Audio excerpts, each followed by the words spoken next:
দর্শক, আমি প্রদীপ কুমার না টিভিটিয়ান শিলচরে আপনাদের স্বাগত জানাচ্ছি। দর্শক, বেশ কিছুদিন ধরে শিলচরে প্রচণ্ড গরম এবং রৌদ্রের তেজ পড়েছে। আর সেই প্রচণ্ড গরম এবং রৌদ্রের তেজে মানুষকে অনেক কষ্ট ভোগ করতে হচ্ছে। মানুষের নাজেহাল অবস্থা হয়ে গেছে। মানুষ প্রাণ বাঁচানোর জন্য হয় ওনারা গাছের ছায়ায় বিশ্রাম করছেন অথবা ঘর থেকে বেরোচ্ছেন না। কারণ মানুষ জানেন এই প্রচণ্ড গরম এবং এই রৌদ্রের তেজে যদি মানুষ ঘর থেকে বেরোন তাহলে ওনারা অসুস্থ হয়ে যেতে পারে, ওনারা লু লেগে যেতে পারে। সেই কারণে বেশিরভাগ মানুষ ওনারা ঘর থেকে বেরোচ্ছেন। আর রাত্রিবেলায় মানুষের কষ্টের সীমা নাই। বৈদ্যুতিক পাঙ্খা ব্যবহার করেও ওনারা আরাম পাচ্ছেন না, কারণ কিছুক্ষণ পর বৈদ্যুতিক পাঙ্খা গরম হয়ে যাচ্ছে। আর বৈদ্যুতিক পাঙ্খা ব্যবহার না করলেও আরো বেশি কষ্ট করতে হচ্ছে। অল্পক্ষণ যদি কোনো জায়গায় বসে থাকেন অথবা হাঁটাফেরা করেন তাহলে শরীর থেকে ঘাম জড়তে থাকে। এইভাবে প্রচন্ড গরম পড়েছে শিলচরে। মানুষকে অনেক কষ্ট ভোগ করতে হচ্ছে, যা সহ্য করার বাহিরে। এই দেখুন দর্শক, আপনারা দেখতে পাচ্ছেন এখানে প্রচুর মানুষকে মাছ ক্রয় করতে দেখা যাচ্ছে। ওনারা সকাল সকাল বাজার করে নিচ্ছেন, কারণ অল্প পরে শিলচরে প্রচন্ড গরম নেমে আসবে। সেই কারণে ওনারা বাজার করতে পারবেন না। সেই কারণে ওনারা সকাল সকাল বাজার সেরে নিচ্ছেন। আমি সেই খবরাখবর দেখানোর চেষ্টা করি। দর্শক, আপনারা শিলচর হাইলাকান্দি রোডে একটি বিশাল বড় গাছ দেখতে পাচ্ছেন।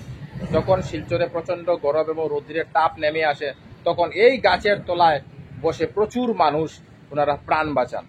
গাছই ওনাদের প্রাণ রক্ষা করে। কিন্তু এখন সকাল সকাল প্রায় 7টা বাজছে, সেই কারণে মানুষ এখনো রাস্তাঘাটে বেশি বেরোন নাই।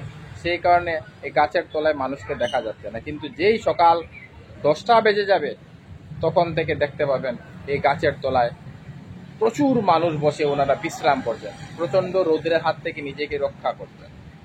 দেখুন, যত দূর আমার ক্যামেরা যাচ্ছে আপনারা মধ্যে মধ্যে হালকা হালকা যানবাহন চলাচল করতে দেখতে পাচ্ছেন। হালকা হালকা মানুষকে পায়ে হেঁটে প্রাতঃভ্রমণ করতে দেখতে পাচ্ছেন। এখন সকাল 7টার সময় এমন ভাবে লাগছে যে আজকে প্রচুর গরম পড়বে শিলচরে এবং মানুষের নাজেহাল অবস্থা হয়ে যাবে। যত দিন গড়াচ্ছে শিলচরে প্রচন্ড গরম পড়ছে। আর সেই প্রচন্ড গরমের জন্য মানুষকে অনেক কষ্ট ভোগ করতে হচ্ছে। আমি সমস্ত খবরাখবর তুলে ধরার চেষ্টা করছি। কিছু কিছু মানুষকে সাইকেল চালিয়ে যাতায়াত করতে দেখতে পাচ্ছেন।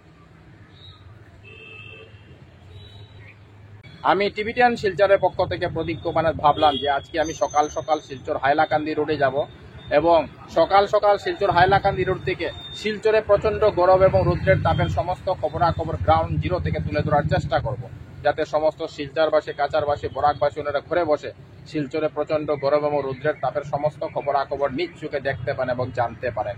কোনো চ্যানেলে এই খবরাখবর করে নাই, তাই টিভিটিয়ান শিলচর ভাবলো এটি মানুষের উপকারের খবর, তাই আমি খবরাখবর করতে বাধ্য হয়েছি।